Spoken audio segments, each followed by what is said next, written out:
Oh, yeah. And now, from North Platte High School Studio B, welcome to Bulldog Banter, where students, stakeholders, and alumni come together to traverse the transformative power of education. This week's episode sponsored by the North Platte Public Schools Foundation and the Flower Market. Hello, everybody. Welcome back to Bulldog Banter. I'm Madi Hildebrand. I'm Reagan Lampy. And this is the podcast where we do all things North Platte. And talk about fun stuff. Today we're here with Miss Holland. She is our new NPHS band director. Yay! Welcome. Thank you, guys. Are you excited? Oh, yeah. Good. So first, I just want to start off asking where you're from, where you went to high school, all that. Yeah, so I'm from Oklahoma. I grew up in the Tulsa area in a town called Owasso. We're a suburb of Tulsa. And then I went to high school at Owasso High School. I was a third-generation graduate on both sides of my family. So I do really understand the deep roots in a town like North Platte. This was more the size of the town whenever my grandparents went to school here. But I went to college in Arkansas, decided that at age 11 that I wanted to be a music major at the University of Arkansas after going to band camp. So I'm that really weird kid that knew exactly what she wanted and then got to do it, which I'm very blessed. So Fun. I love the people who are know what they want to do forever. I envy those people because it's been a journey. Oh yeah. So how was college at Arkansas? It was good. I did it in 3 years, which as a music major is pretty hard. We have all experienced the COVID pandemic. I was a sophomore in high school whenever it hit. And so sorry, puts things into perspective a little bit. I had just gotten my license and then the next day the DMV shut down. So I had just turned 16 in 2020, and then we didn't have a band season that fall. And I told my mom, I will graduate high school early if I do not get my band season. I was so upset because I had just been named drum major. I had just made all of the achievements that I wanted in high school, and I was ready to finally take it by the reins and go do all of these crazy things. And then the world shut down. So the things I had been looking forward to since elementary school, middle school, and all of these really supportive directors were there. But I found that I am really good at online learning. And so I started taking online college classes as a junior in high school. And so instead of going to school all day, I went to band and choir. And then I came home, did all my online college classes, and I got my entire freshman year of college out of the way. Oh, my gosh. Because, again, I knew since I was 11 that I wanted to go to Arkansas. So I communicated with my advisor there. I was like, what classes do I need to take to get here? And they were like, oh, just take all these and these will transfer from Tulsa Community College. So I went, took all those online, ended up with almost 30 college credits by the time I graduated high school. So I transferred all of those to the University of Arkansas and then sweet-talked a few professors into letting me into some of their classes without the music theory prereqs because I've been playing piano since I was 5. And then our piano teacher, I took private lessons with him, and I just caught up on everything that I needed to catch up on. And so they let me graduate in 3 years. So I essentially did all my coursework in 2.5 years in college. And then that last semester was student teaching. So. Oh my gosh. That's amazing. Yeah. I would like to do that. That's crazy. You were a sophomore. We were in 6th grade. Yeah, we were in 6th grade. Yeah. So you're my brother's age. Yeah. That is really weird. Wait. I'm pretty sure I'm one of the youngest teachers in the district. Yeah, So. for sure. Hold on. She's tying crazy. Riley's age. I know. Yeah. We have siblings in the same grade. That's so... So meanwhile, we had Riley on the podcast saying that she chose her major because because it was walking distance. That was my sister, so... Yeah. And then we have you who graduated in 3 years. So No. I think that it's hard to put those expectations on people sometimes. And not everybody knows what they want to do. And I was very blessed to have a supportive family that was able to enroll me in piano lessons at age 5 and say, oh, you want to pick up every instrument you possibly can before you start high school? Well, yeah, let's do it now so college is easier. And my family has been so supportive at every concert, every marching band event, visiting me in Fayetteville since it's only 2 hours away, and then even moving me up here and saying, you got your dream job, go do it. So Yeah. I wish so badly that my parents had made me play instruments or something because they're so cool. It's just I think it's the coolest thing if you know how to play piano or something. It's one of those that actually as a young person, your neurons connect faster. Mm-hmm. So I know that you talk in science class sometimes about how you can learn more at a young age, but actually music stimulates both sides of your brain. So it's making those neurons snap faster at a young age. And so that's why a lot of your band kids are the ones that are in all of your advanced classes. They're taking the higher level curriculum because in 6th grade, they started playing this instrument, or 5th grade. And so their neurons are a lot faster at connecting things. And so my parents knew that, and they enrolled all of us in music lessons as a kid. And I was the only one that it kind of stuck with. So That's so true. Yeah, that's amazing. I never played an instrument. no, that's okay. And everybody has their own thing. And I try and tell my kids all the time that you don't want to be in band. Like, try it. I'm someone new. I understand that maybe things weren't how you wanted it to go in the past couple of years, but let's try it. And if you don't want to be here, I will be the first person to talk with your parents and go, hey, they'd rather play soccer instead. That's their passion. Don't take them away from that. Everybody has their passion, something that they're interested in. And maybe they don't know exactly what they want to do yet, but let them figure it out. If it's not band, it's not band. But if you want to stick in here just for fun, let's do it. So Yeah. So what's your favorite instrument? oh my goodness. I know Okay, that's probably a hard question. so I've been playing piano since I was 5, so I do have a deep connection with that. I took lessons from my grandma at first, and so it was deep family connections, always sitting in there and getting an hour of me time with my grandma once a week. I took vocal lessons starting in 4th grade, and then 6th grade I picked up the flute, which is my main instrument. I love my flute so much. It is just a voice sometimes, and times that I didn't feel like I had a voice. It was a way that I could express myself and truly just let my voice be heard through that. But instruments that I wish that I had picked up in 6th grade would be the oboe and the French horn. And they're the really niche ones of both of their instrument categories. But I picked up the oboe and woodwind methods and was like, why didn't you guys put me on the oboe? This is so easy, and it's one of the hardest instruments. And I could have done all of these crazy things if you let me play oboe. But no, you put me on flute. And then the French horn, I have a very prominent Cupid's bow, so it makes it easier to play French horn. So it's one of those that I was like, guys, come on. So those are kind of my top group of them. I just love the piano. I wish I could play piano so bad. You're gonna have to play for me. Oh yeah, Play like Piano Man, or is Piano Man easy? kind of, yeah. Kinda. Yeah. Play something for me. I love the piano. At my work, they play piano. I mean, Reagan's work, they play piano, and I just want to sit by the piano and listen to them play all day.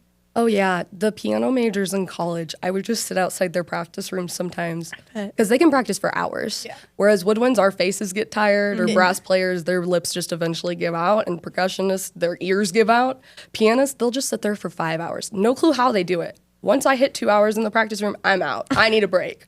But they'll just sit there and keep playing hours and hours, and it's just the most lovely thing to hear floating through the vents on the first floor of our music building. Yeah. So this is your first year teaching. Yes. How has it gone so far? It's been stressful, I won't lie, but the kids make it so worth it. And I know that people might say, oh, but you have such and such in your class. Oh, you have such and such. But you have 90 kids in one of your classes. No, these kids are so dedicated. And from day one, I set the expectations high, and they raised my bar even higher. And so I can't even explain how much love I have for these kids already. Like, I moved my entire life 10 hours away for them, and I didn't even meet them. And I met them over the summer, and my leadership team, I cannot brag enough on my leadership team. But there is so many good kids that were behind change. And it wasn't anything that was wrong with the program. It was that they wanted to see how far we could take it this season. And like tonight, we're putting on the entire first movement of our show. And so that's a third of our progress that we're going to see throughout the season. And that's crazy for a first football game. Normally you get halfway through the first movement, and I'm pushing them farther. And we had a rough rehearsal this morning, but I was hearing the kids on the field going, guys, we can do this. Like, keep it up. You're doing great. Be positive. We can keep moving. We can do this. Miss Holland has high expectations, but I know that you can do this. And encouraging each other, loving on each other. They're there till 5 in the band room with me, practicing every evening. Like, these are kids that want to see something grow out of this, and I'm really excited about it. I also just think it always just makes the school, sports, everything stronger when you have a strong band. Oh, thanks. And I'm so excited for that because I can tell that you're gonna make our band really great. I'm gonna try. Yeah. Even just from the pep rally, it was like you could tell that there was a difference from previous years. Yeah. And I come from the South, and that's where marching band is like it. So one of the things that I was talking about in my interview for this position was that they were like, what's your greatest strength? What's your greatest weakness? And I was like, so both of those can be answered with my age. I don't have the experience, but I've been teaching since I was 16. I've been playing music since I was 5, marching since I was 14. And I've been teaching at different schools marching band because I know I want to teach. And so I would work with all these schools on marching band. And if you ask me what my greatest strength in teaching music, it's marching band. And so the kids are like, wait, you want us to cartwheel in the second movement? And I showed them at our first band parent meeting and student meeting that, oh, my high school band did handstands in the middle of our second movement my sophomore year before the world shut down. And they were like, oh, you want us to do crazy things. And so this year, the goal is that you'll see a lot more tricks and things than you're not used to. You'll see some bass drums playing their drums upside down. I want to make it to where it's fun to be in band. And not just that we're elevating the status, but it's fun to be a part of an organization that has people loving on each other and they feel confident in what they're doing. Yeah. That's so cool. I'm so excited to see the band tonight now. I'm going to be focusing on the band. I'm also excited. So do you want to tell us like what it was like moving to North Platte? Because obviously 10 hours, is that what you said? Yeah, 10 hours. So I live in the northeastern part of Oklahoma. I spent 18 years there, same town. Again, third generation graduate. Both sets of grandparents lived there. My parents grew up there. And so everybody kind of knows everybody there, but it's twice the size of North Platte. So I graduated with a class of 800. My parents and my youngest sister came up to help me move. My dad was very grateful that I'm in a first floor apartment now instead of a second floor because he has carried my piano up 3 flights of stairs before for the dorms and then up a flight of stairs again for our my apartment in college. And so they were very grateful for that. But actually, by the 3rd day, I think I had the keys to the school, and I came up here, and they helped me set up my office. And my mom came and went around the band room, and then they realized that I just wanted to move everything in the band room. So they went and they toured North Platte. They went and saw all of like the cheesy sites and everything, and all the museums. So they really were delving into kind of the town history, which I had already researched.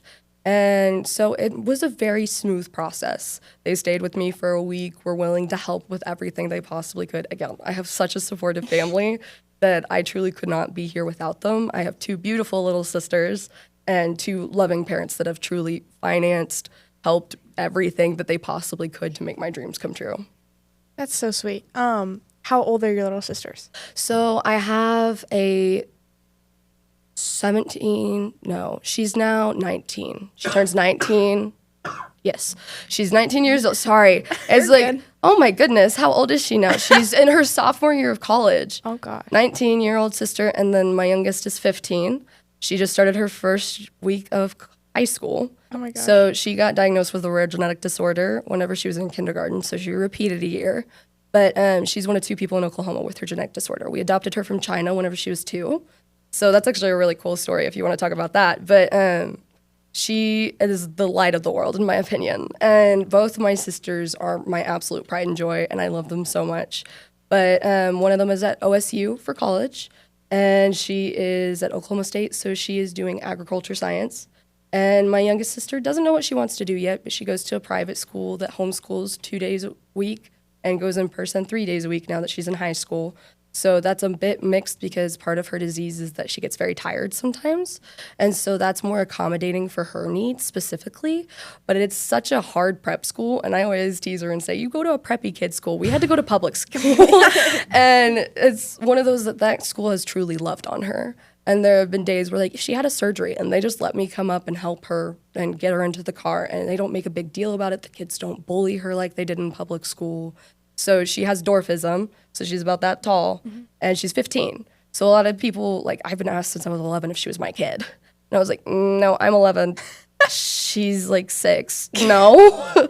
But she's such a tiny bundle of joy, and she has sass that could rival any of you high schoolers here. And she has mucopolysaccharidosis type 6. I'm on the National Sibling Board helping support siblings through that because there's a lot of resources for parents and people with her disability, but not necessarily resources for siblings. Like I had no clue what was going on, and that was the year I started band, was when she was diagnosed. So that's probably the real thing that connected everything for me because I had those band directors supporting me through her diagnosis. So She's one of 2 people in Oklahoma that has it, and it's truly changed our lives. And I don't think that I would be able to accommodate my classroom as well if I hadn't lived with somebody that I constantly had to accommodate things for. So I think it's truly made me not only a better person, but also just a better musician, better teacher, and better in every aspect of my life. That's so cute. That is really So you said you guys adopted her when she was 2? Yeah, she's from China. Cute. What's her name? Carissa. Carissa. Her middle name is Li Qing, which is taken from her Chinese name, which was Wei Li Qing. Cool. I love that. I just love seeing adopted kids too. I don't really want kids, but if I do, I think I would adopt. Yeah. I think it's the cutest thing ever, and I just love it. It's so sweet. Yeah, she's precious. And my dad was the one that fell in love with her first because we got this adorable picture of her. And we sent her these little panda bear stuffed animals and little photo books of us before we adopted her. And so she has her gotcha day, which is coming up soon. And she's been with us for a really long time now. And truly, I can't imagine our family without her. Yeah, Love that. that's amazing. So how has your expectations, like, from your first year teaching, has it, like, exceeded it, or? Honestly, they tell you that your first year teaching is going to be your worst, regardless of where you are. And I think that it's already exceeded those expectations because it's been very good. I like to tell people that this is kind of my personal Disney World, is I've been handed a band program and said, do whatever you want.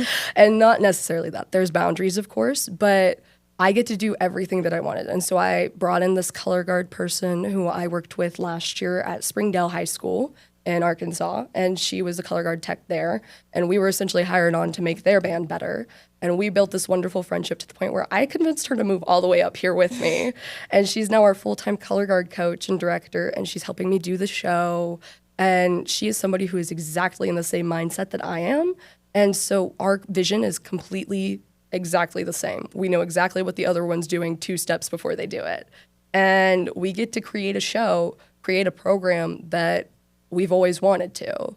And she's even told me, like, she wouldn't have moved if it weren't for the kids. These kids are so welcoming and so receptive to the changes we're bringing. And of course, like, there's gonna be bad days. Everybody has bad days, regardless of what job you're working, regardless of where you're going in life. But it's the good days that keep me through it. And these are such wonderful teachers here.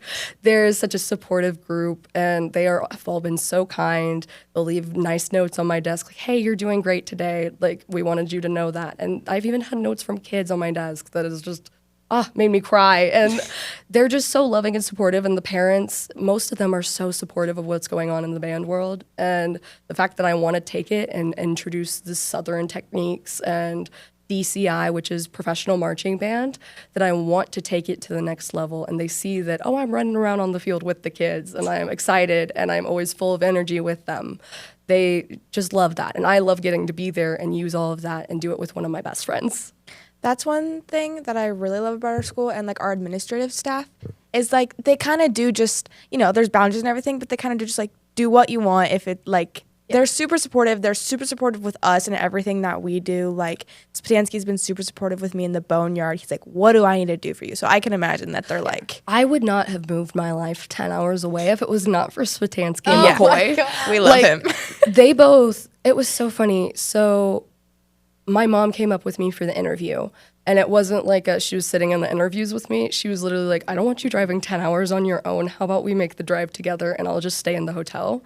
But there were moments where, like, Kevin Mills, our superintendent, was taking us out to lunch. And he would sit there and he'd be like, so Mom, what do we need to do to convince you?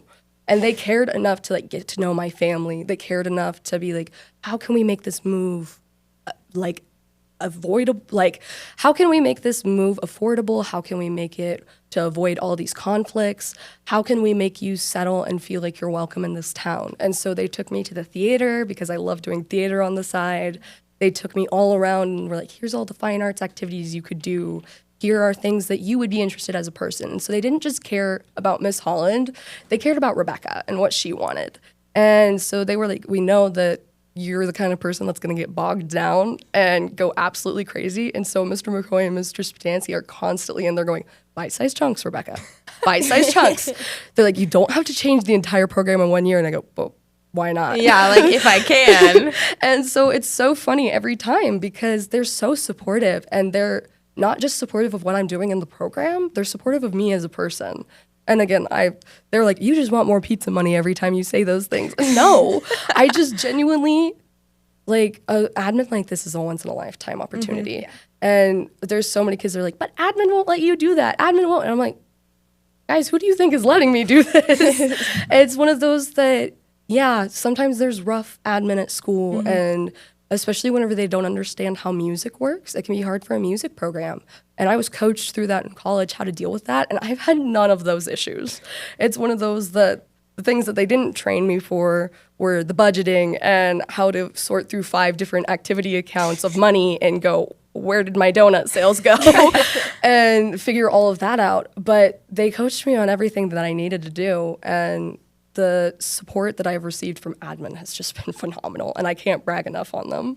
Yeah, We love our admin. Yeah, coming into freshman year, it was Patansky's first year, and it was like scary because I hadn't heard bad things about the previous principal or anything, so it was like we have this new principal, pretty much all new administrative staff. Like it was scary, but I love them all so much, Yeah, and I literally love all of them. if They're it amazing. Yeah, if it wasn't for like all their support and like they just love everything that like we help they do care too. so Yes, much they about do. our school. It was so crazy. Mr. McCoy leaned over to my mom and I while we were getting a tour of the school, and he goes, "This wasn't set up, by the way." And we both just look at him shocked. And as Spatansky's fist bumping kids and calling them out by name, I don't think there's Yeah. a single kid in this school he doesn't No, know. he knows Yes. everyone. Yeah, and he knows something personal about them. He knows what activities they're in. He knows what they're interested in. And he genuinely cares about each and every kid. And I know that sometimes as a head of a program, that doesn't always come across. But to him, it's just like he's natural at it. And I truly just look up to him so much in that respect that he's just there because he loves kids. He's not here to be a grumposaurus, as I call some of my kids. He's here to just be his authentic self and love on these kids. Yeah. No, he's amazing. Like, genuinely. Love you, Spatansky. Hope you're watching this. So tonight's the first game. How are we feeling? I'm feeling pretty excited. The band has worked so hard. We had a week-long band camp before school started. I saw it. Right. And those kids thought I was nuts. They were like, we went from one day where we show up in the afternoon and evening to a week. We're here at 8 a.m. till 9 p.m. And I was like, guys, I want to put half of our first movement on the field. I need to teach you technique. And this is not any diss towards my predecessors, but I teach things differently. And technique-wise, things are different. I didn't go to Nebraska University or any of the Kearney or any of these colleges local. I went to a college in Arkansas, which taught things the same way that they teach in Oklahoma because they're neighboring states. And so the Oklahoma, Texas, Arkansas, Missouri area are kind of the leaders in the band world right now. And so I'm very used to seeing the top of the top. In my state, we were competing against the Grand National Champion at state every year, and we would get second to them. And so it's things like that. I'm like, I don't have the money to mic every woodwind like they did. That's how they won. I don't have the money to buy skirts to hide their bad feet like they did. Sorry, they were our high school rivals, and I can't waste an opportunity to kind of tease them a little bit. But I've met awesome people from there that are such wonderful humans in college. But I'm bringing all of those things because in 5 years, I want to take them to a Bands of America competition. Nebraska competes on a 1 through 5 scale instead of actually like first, second, third. And I think that it's important to go to a competition and see yourself not make finals and see bands that are making finals and watch what they're doing and see, whoa, they have cool props. Whoa, we need to fundraise more. Whoa, look at that soloist. I want to be a soloist one day. And we have some phenomenal soloists that are in our show. And we've mixed and matched groups. We've been like, hey, do you want to do a cartwheel? Okay, we have 12 kids that can do a cartwheel. How are we going to use that? And they're just sitting there, and they've had days where we just sit down and we say, show us tricks. And during band camp, we did things like, competitions for the spirit stick. And that was secretly Miss Mari and I's way of going, what tricks can these kids do? oh, these kids are willing to make a pyramid. Okay, these kids can lift these other kids. And so everything that we have done in the band has all been for a reason. And watching these kids just grab that and take the reins. And so I don't even have to ask them sometimes to do what I want them to do. They're already at the point 2 weeks into the school year where they can read my mind. And it's just crazy to me that they've adapted so fast and that they want this as much as I do. Yeah. I love that you're bringing like something from your state here. Like, I think we shouldn't have to keep just the band in the Southern. Like, I think we should let it, like, I think that's how it If should you be. ask anybody that I went to middle school with, they'll tell you that I would say constantly, I'm going to change the world one marching band at a time. There you go. And I tell my kids, I'm not teaching band kids. I'm teaching world changers. And so at the end of the day, yes, band is the way that I'm doing that, the same way that an English and math teacher can use their subjects to teach children. But at the end of the day, we're here to make you guys into well-rounded human beings. And you're going to go off into the world in a couple of years, and we want you to be successful. And so teaching you that, hey, marching band requires teamwork. It requires leadership. How can we discuss all these things that make you a good human and band? And so, like, some of my leaders are sitting there and they're like, guys, you know you owe Miss Holland push-ups. And I don't even have to say, give me push-ups, band. And they're like, no, we're keeping ourselves accountable. They'll drop down after every rep, they mess it up and give me push-ups, and I don't even have to ask anymore. And the first day they were sitting there going, push-ups? What? I know, we heard about that, and I was like, seriously? Yeah. I watched it. We watched it when we were cheering. We were like, what is going on over there? And it's one of those that it's not a punishment. No. And really, it's actually making them all stronger. And they don't realize that their instruments don't hurt to be put up anymore, and they're just ready to go and do everything that I'm asking of them. But it's a reinforcement. And so I don't know if you guys have ever taken a psychology class where it's positive versus negative reinforcements and instead of punishment. And so their negative reinforcement is that, oh, you mess up, you do push-ups. You don't want to do push-ups, so you don't mess up. And so after a couple reps, they're like, oh, I did it. I don't want to do push-ups anymore. My body was saying that, oh, yes, this is my reminder. I need to do better next rep on this part. And so that actually locks their brains in better to be able to learn drill quicker, learn all of the things they need to do quicker. And I was in a band where if one person messed up, all of us took a lap around the track field. So I'm not that crazy. I think that I have learned a lot from previous teachers and watching lots of marching bands, but getting to pick and choose what I use. And the band kids are so willing to let me make mistakes and willing to go, yeah, you're a first-year teacher, but we trust you. And that has just been the most wonderful thing to watch as a young person, because at the end of the day, I'm not that much older than you guys. Yeah. And it's weird, but at the same time, they're still like, no, you're our teacher. We respect you. We love and care about you the same way we do our other teachers. We love how much you love us.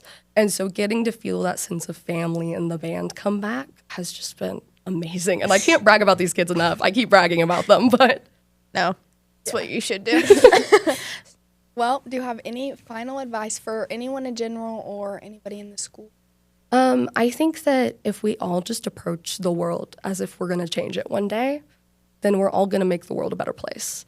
And I tell the kids, I don't raise band kids. I raise world changers, because I believe that each and every one of them are going to change the world one day. And maybe one day we're talking about philosophical things like our show, Free as a Bird. We're talking about the cages that are holding us back.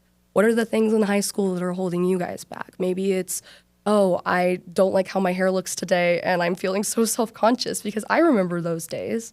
I remember high school has not changed that much since I was in high school. And letting them know that this is a safe place to experiment, to be free in who they are, free as a bird. And so at the end of our show, we're going to destroy the cage in the middle of the field to represent that this year we have destroyed the cages that are holding us back. Maybe that was what they were taught last year. Like, I have reed players who think they're brass players. And I'm like, no, guys, you're woodwinds. Your instrument is made out of wood.